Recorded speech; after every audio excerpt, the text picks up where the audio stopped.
All right, what is up everybody? Mikey F here. So today I just want to make a video basically on getting your car ready for winter because it's November now. At least in Canada, it's winter already, let's face it. We're halfway through November, not even, it's the 14th, and it's starting to snow. So I guess that's kind of how it is all over the place, but it's here too. So basically I'm about to get my car ready for winter, so I figured might as well make a video out of it. Yeah, so basically, first things first, let's pull the car in, and we'll get going from there.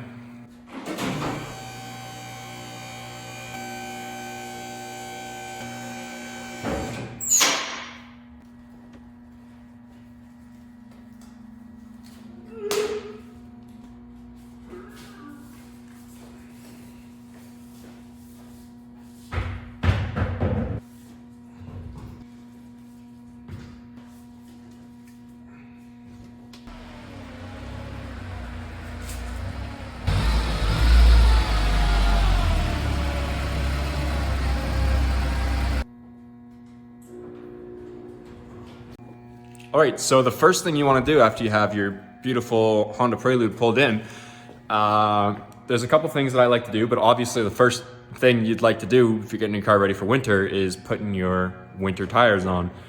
Now, for some of you guys in the States, it's going to be a bit different because maybe you don't get as much snow, or if you live in BC or anywhere really except for Northern Ontario. Then you're not going to be getting too much snow, but for us, we get a lot of snow, and you're probably going to want to have winter tires anyways, just in case. So I guess winter tires, what's the main difference? Let's pull up two rims here and let's compare. And in order to do that, I got to put the car up on the lift. So let's get to doing that.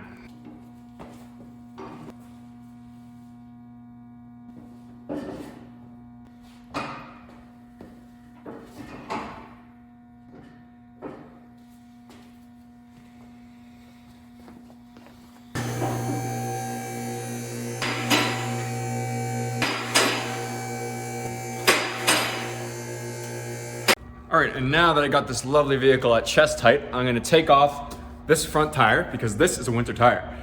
Not all of the tires on my car are winter tires because I don't like to spend money. So not all of them are winter tires. This one is. So I'm gonna take that off and I'm gonna compare it to the set of summer wheels I just got for this vehicle as well. So give me 2 seconds here.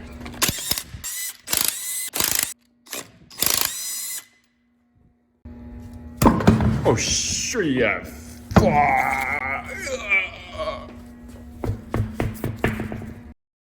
All right, now that we got that tire off, I guess now is a better time than any to go ahead and check the front brakes as well. So really what we're looking for here is, anytime you take the tire off, you're gonna wanna check your front brakes, I guess. This isn't really winter specific, but might as well check them out. So you can see we've probably got about 50% life left on these front brakes. Can't really see it on the back side there, but I can tell you it's probably about the same. No weird noises from the front at all, so we're good there. Looking at everything else, these upper control arms are replaced, but you'll obviously want to check the play. When you have the vehicle up in the air, check the play on everything. I'll give you an example here. You're gonna want to take two hands. I guess this isn't a great way to show you, because I can only use one. But anyways, you're gonna take two hands, place them opposite the wheel, and you're gonna just rock back and forth, and you're just feeling for any sort of play, any side-to-side play there. And then the same thing up above, any up and down play. So your side-to-side play is gonna be generally your tie rod end links, and then your up and down play is gonna be ball joints, upper and lower. It's gonna be really hard to feel them on a McPherson strut suspension with the vehicle up in the air for the lower ball joints. You'll feel it for the uppers. But there are ways to check the lowers. You can get some unique tools for them. But generally, you can feel some play. If there's enough play, you'll feel it. Anyways, that's how you're gonna wanna check that. But like I said, brakes look good on the front. These upper and lower ball joints are good. I just replaced both of them. Hopefully they're still good. Axle is good. There's no tears in the boot. This axle's brand new as well. All these bushings have been replaced. They're good shape. I got a bit of a clunk out of the front, so probably gonna need to replace these end links because, as you probably can't see very well, there it is. The boot is actually torn for these.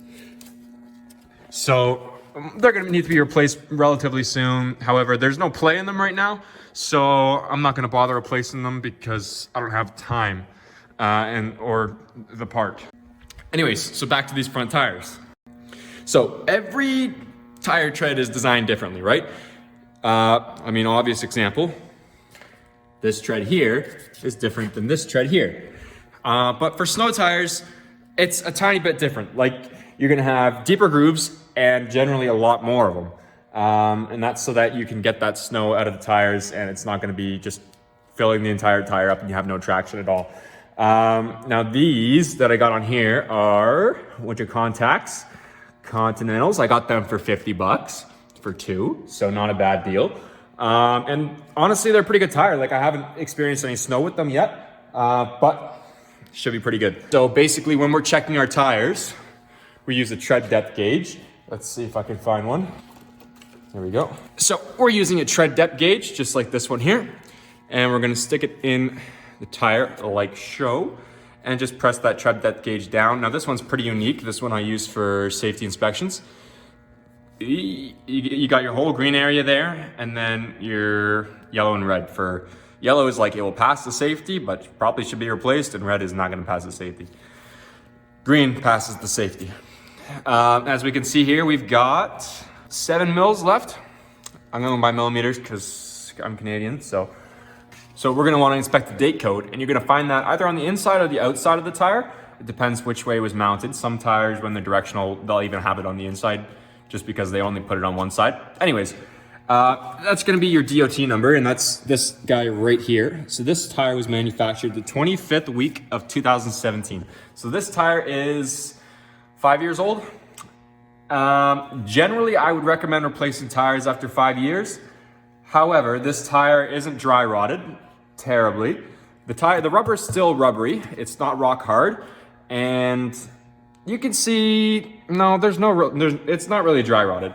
But I would definitely recommend replacing dry rotted tires. It's never a great thing to be driving on. But these ones are generally okay. And then obviously you're replacing your summer tires with the winters for right now, for winter season. And then you guys love fat fucks, so here's the fat fucks. It's just a normal summer tire.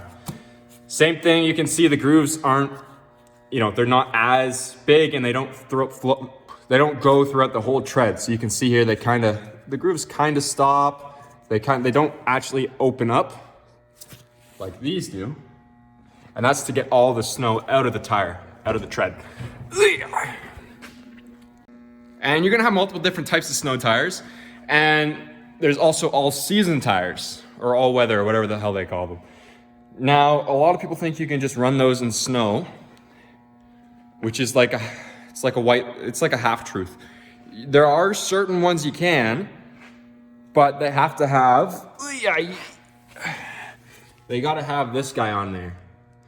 They gotta have the snowflake. Now, if they don't have the snowflake, then they're probably all weather, but that's like more like rain, hail type of stuff, right? Like, it's a great tire, don't get me wrong, but I would recommend switching to a proper winter tire. More stuff you're gonna wanna check out. So now I've got my fancy light on, and underneath the car, we're gonna wanna look for a couple things. I mean, anytime, well, obviously, some of you guys probably don't have a lift, but there's a lot of things we're gonna wanna look for, if we're going into the winter season, right? One of the things is gonna be, do you have your splash trays under your vehicle, or your protector guards? Like these guys here, they're not protector guards, but you know what I mean.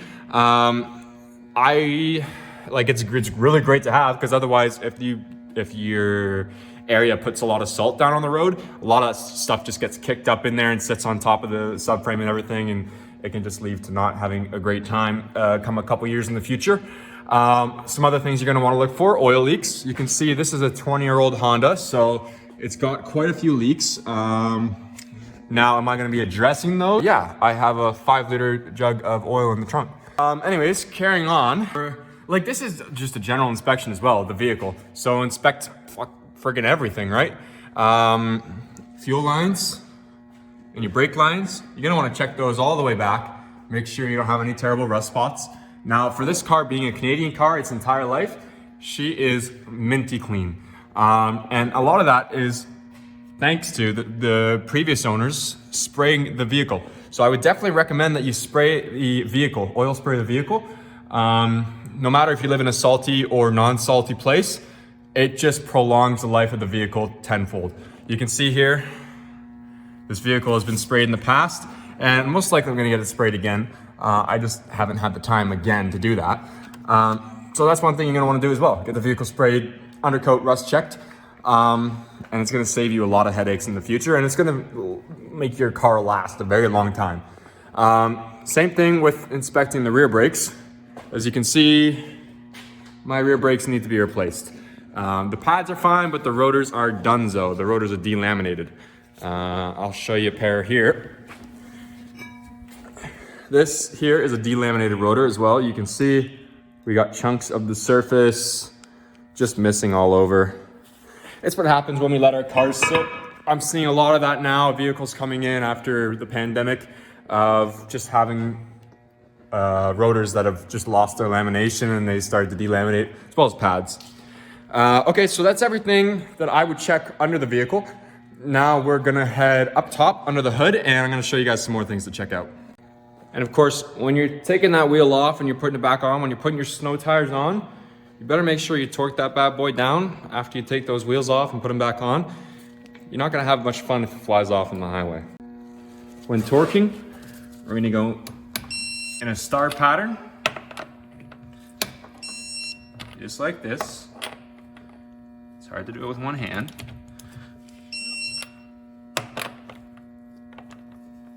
Oh yeah. You don't need one of these fancy $800 Snap-on digital ones. You can go to Harbor Freight or Princess Auto and get a mechanical one that works just as fine, if not better, for like, I don't know, like a good one for $100, cheap one for $60, and it will save your life, literally. When you're putting those wheels on, make sure you put them on lightly by hand first. Give them a bit of a snug down, but I wouldn't tighten them with the impact. You risk stretching the threads, and then you also risk getting an inaccurate torque. You want to have them a bit loose so that when you torque them up, you're getting them right to the right torque. Anyways, let's keep going here. So, what are we checking under the hood?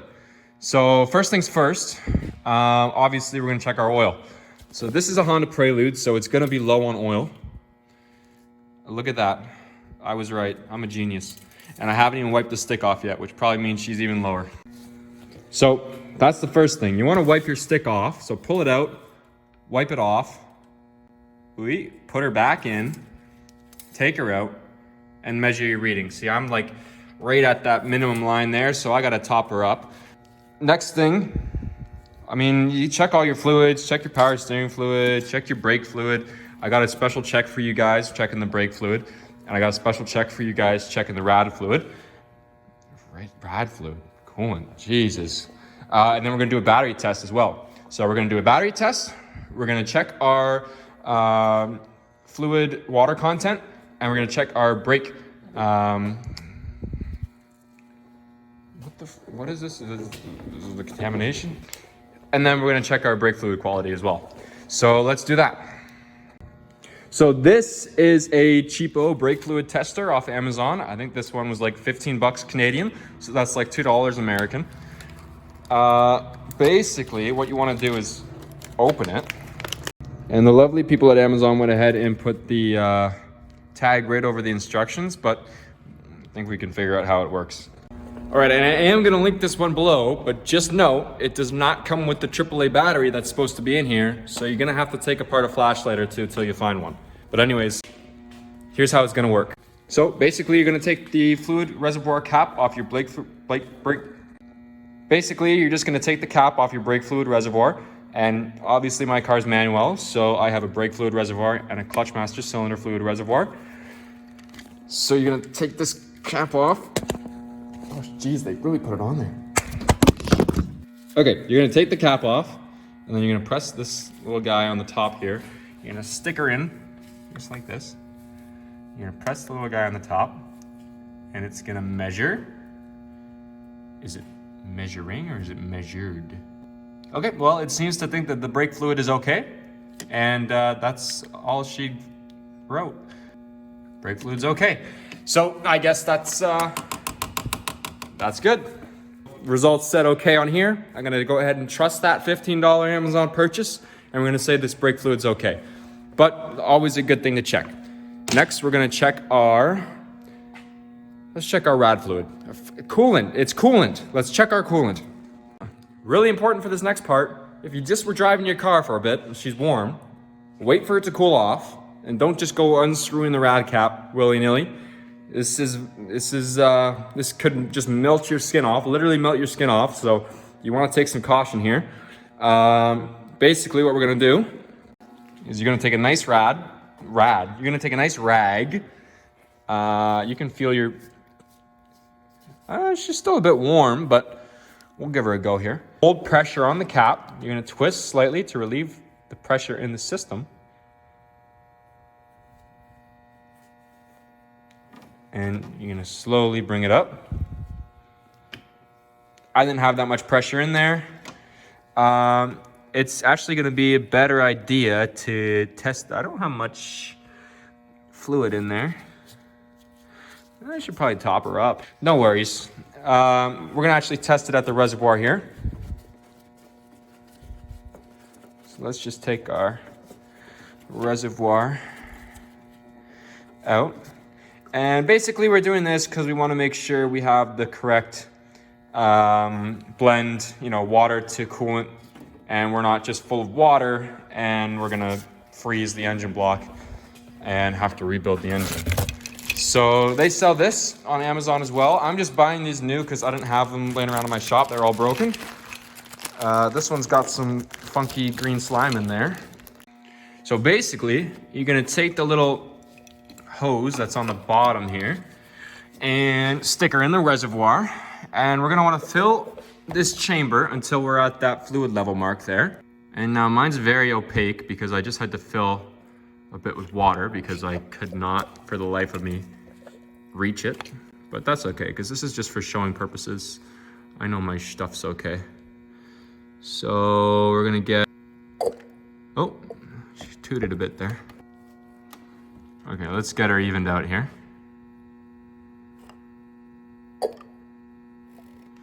Okay, that's pretty good there. Okay, so what we're looking for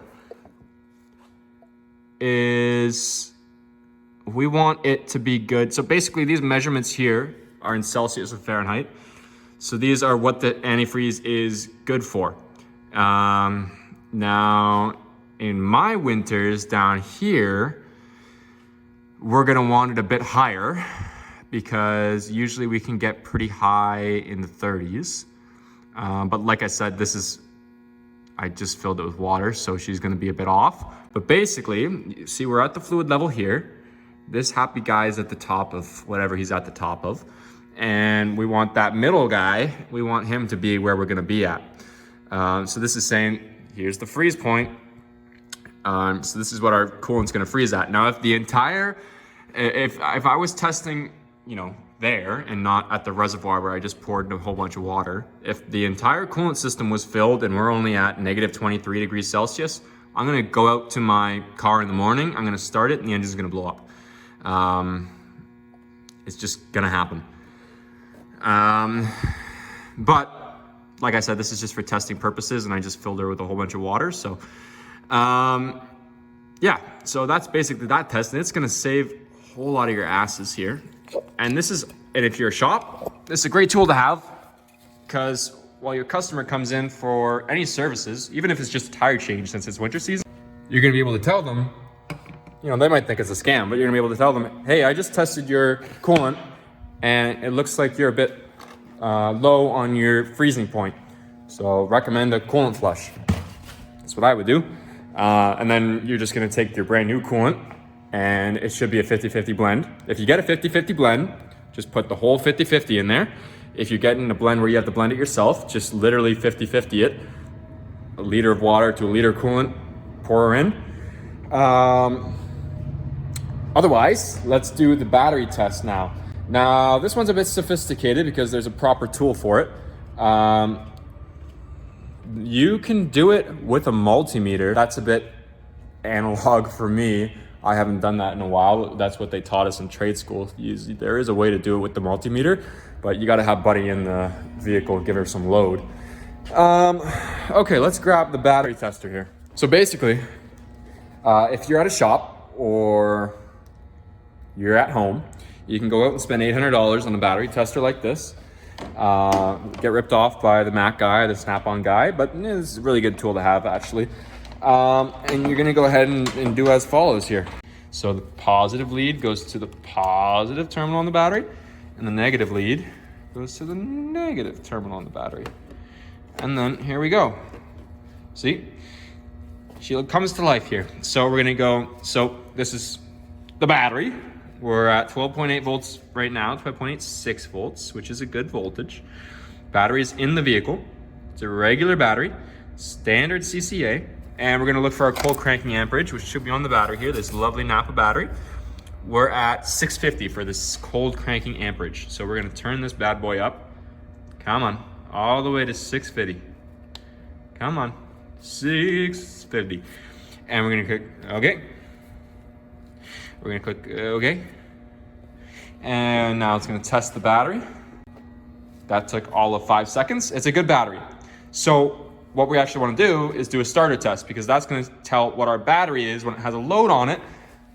We're gonna see how low that battery actually goes in voltage. Now, if we're anywhere under 9.6, we're gonna wanna replace the battery. So let's see here. Take our key for the vehicle. Oh, we're not gonna drop it. We're gonna start it. That's what we're gonna do. Make sure the vehicle's in neutral. We're gonna start it. E-brake on. Wait. We're gonna come out. Cranking result is normal. Cranking voltage at 11.2 volts. We're gonna check the charging voltage. 14.04, 40. That's just printed the results because it's real fancy, but that's everything we'd like to see. So we're gonna undo this. Now, if you're at home and you'd like to check your charging voltage, it's very, very easy. All you gotta do is grab yourself one of these, nice digital multimeter. You're gonna set it to voltage. You're gonna take your negative and your positive lead. You're gonna stick the negative lead down there. You're gonna disregard all the noises your car's making. You're gonna stick the positive lead in here and the negative lead here. Now, that's exactly what you wanna see. Anything under 14 volts, most likely you're gonna wanna replace your alternator, but you're gonna wanna also check for any broken fusible links, any corrosion on the wires for the alternator, or anything like that. You're just gonna wanna check, make sure all the wires are good before you go replacing your alternator, because you don't wanna spend, 250, 300, 400 bucks on an alternator just for it to be a fusible link. I've had that happen, so it's not great, but you gotta make sure. So I just have 2 more things that I wanted to mention that are on my list of stuff for this video, and that would be just some kind of oddball stuff. So door seals, something we're gonna wanna check. So you can see that these seals for the window they've kind of seen their day. They're over 20 years old, most likely. You're gonna wanna check the door seals around the inside of the door as well, all the way around here. Again, we're just checking those so water doesn't get in. Water is gonna get in regardless if it's the winter or the summer, because it rains. Who knew?